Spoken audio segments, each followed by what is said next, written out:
they're happy. One of the members in the group said that I feel so bad for them, but you can't say that. You're being ignorant, because when you say that you feel so bad for them, it's because you have this ideal of how your life should be, and you think that their lives should be as the way you think it is. But that's not how you have to look at it. You have to look at it that, wow, I'm impressed on how he's living his life. Because we asked them what else they want. I mean, they said, well, they have 100 pesos in their pocket, they have their TV, they have their food. That's all they need.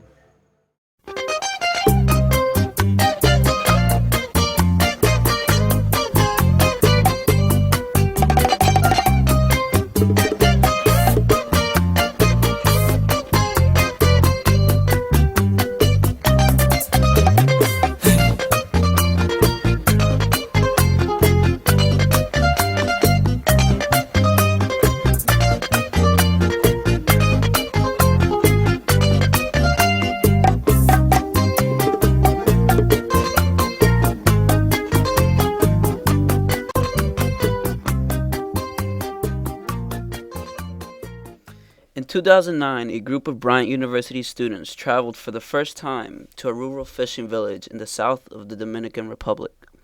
Each year, a new group of students has participated in this service learning experience during spring break, exploring a new aspect of Dominican life. Last year's group discovered a 5-star resort next door to a former sugar plantation called the Soco Batey. This year, we wanted to learn more about the impact of this resort on the people living on the Batey and what opportunities exist for them because of this new development. Currently, 1/3 of the Dominican population lives below the poverty line. With 50% of its population employed in agriculture, the sugar industry in the Dominican Republic has played a direct role in the lives of the Dominicans and Haitians. Specifically, this is played out on the Bateys. A batey is a makeshift town created by sugar companies to house mainly immigrants from Haiti to work for very low wages in the sugarcane fields. When Haitians arrive, they find that it is not easy to leave the batey due to economic restrictions. And even though life on the batey can be bleak, Haitians find that it is still preferable to life in Haiti. In 2009, the first group of students focused on what it meant to be a child in the Dominican Republic. In 2010, the students immersed themselves in the day-to-day life on the batey so that they could witness, learn about, and understand the challenges of impoverished Dominicans and Haitians. This year, our group penetrated a bit further.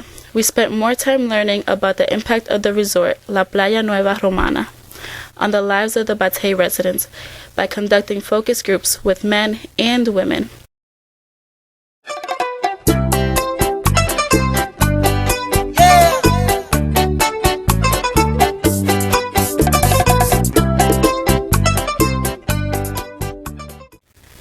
Each year, we stay in the town of Guayacanes, a fishing village just outside the capital of Santo Domingo. A unique aspect of this small town is that it is one of the few places we saw not being overpowered by tourism, with no hotels in sight. For the past 3 years, we have developed a partnership with a small foundation based in Guayacanes. The Foundation Soledam was founded by a French woman named Chantal de Campos about 14 years ago.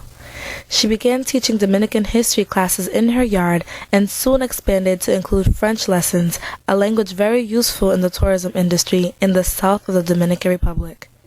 Exactamente. Entonces, ya que estamos dando una clase de arte, haciendo, porque es el día del carnaval, unas carretas, vamos a aprovechar para ver cuáles son los colores en francés. Quelle couleur? Vert. Quelle couleur? Orange. Non, orange. Bah oui, elle a dit orange. Ah, quelle couleur? Rose. Très bien.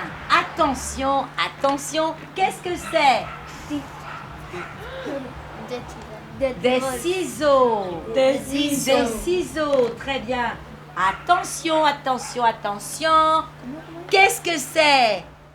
For the past 3 years, we have worked with Chantal's foundation by spending part of our week there teaching computer skills, engaging in assets mapping, and conducting community needs assessments.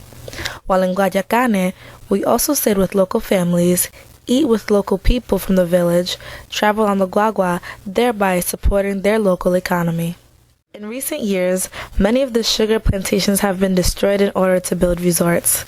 This shift from agricultural to tourism benefited the growth of the Dominican economy as a whole, but also destroyed the lives and well-being of the people living on the batey. Without the sugarcane fields, these overpopulated bateys are now overflowing with the unemployed. This is the case in the Soco Batey. Without the sugarcane fields, the people living on the batey were left with only three options: work in the hotel, work as a fisherman, or not work at all. The Dominican government seems to have a hands-off approach when it comes to the bateys, and therefore the all-inclusive resorts do whatever they please. I don't know, basically what struck me the most, they're mad how the hotel next door, I asked them, say like, is it good or is it bad? Like the influence. And they say it's good, though a lot of people say it's good in the first place, but they get mad how they use them, because it's only 5% of the 5,000 people that is in Batey working there. Where the Haitians work from less from the Dominicans, but he was saying like, even if you're Haitian or you're Dominican, they make you work for 3 months and then you come back, you're out. On the Soco Batey, we conducted focus groups and interviewed local residents about various aspects of their daily lives. Algo que le venga por la cabeza, comentarios de lo que piense de verdad. ¿Qué es lo que ellos opinan? What we want to know is what the hotel thinks of us. They believe we're helpless. They think that because we live in fields that we are ignorant. So what they do is, like the last time, come here and tear up the beaches, don't tell us anything, come with 3 guards, and they force us out. We were also concerned about the educational challenges in the Dominican Republic, including a lack of educational resources, underqualified faculty, and a very short school day. There's a huge problem with education, and it's sad, especially because we're students, especially, growing up and always wanting to continue on with education. I can only imagine not being able to, for reasons like not having enough money to go on the guagua, to go to another school to continue past 8th grade, or even just to go to university. On the Soco Batey, there are only 2 schools, which start in kindergarten and go up to 8th grade. It is not uncommon to see 17-year-olds in the 8th grade. After the 8th grade, many boys hope that baseball will be a way out of poverty.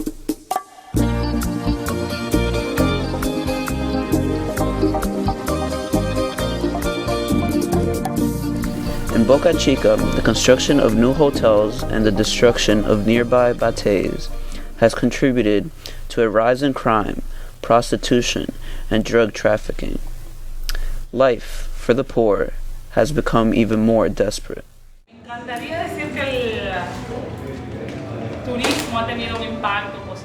I wish I could say that tourism has had a positive impact and that tourism has brought many good developments to Boca Chica, but sadly, it has not. In fact, it has been completely the opposite. What tourism has brought to Boca Chica is child prostitution, exploitation of children in the workforce, disengagement from school, and the breakdown of the family structure. Caminante works with street children and women. They have a community center which provides children who work on the streets with educational programs and teaches women valuable skills such as cooking, sewing, and more.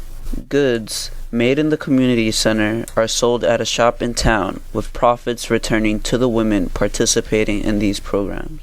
While conducting focus groups with women on the Batey, we learned what life was like for women there. As far as family planning, they were well educated on forms of contraceptives. They're well educated on the use of condoms and on the sicknesses that are out there, STIs, STDs, AIDS. They're well informed. They know that they have a choice. They don't have to have children if they don't want to.